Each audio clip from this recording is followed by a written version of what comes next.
Following through on his threat tonight, Missouri's Attorney General suing 36 schools across the state for making students mask up.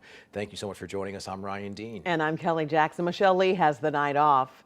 Our political editor, Casey Nolan, reports more than a dozen of the schools facing lawsuits are here in the St. Louis area. Casey? Kelly, Ryan, these suits come on the same day that we have learned from state health officials that more than 60 schools across the state have already had to close for at least a day because of COVID.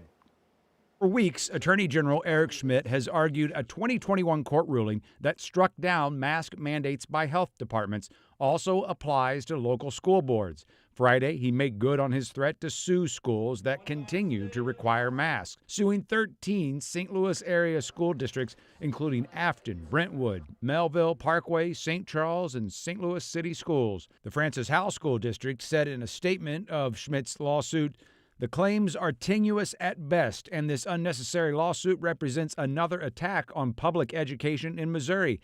This latest action by AG Schmitt is disheartening, unfounded, and frankly shameful." From the superintendents you've talked to, will they just drop their mask mandates, or do you think school districts will fight this in court?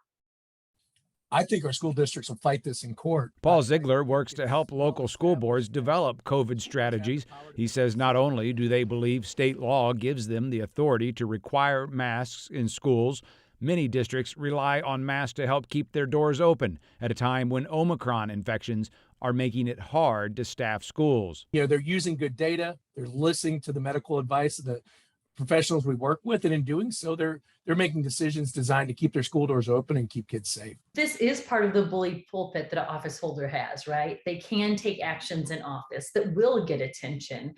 And I think he's doing that. Then there is the fact that the Attorney General is also running for U.S. Senate.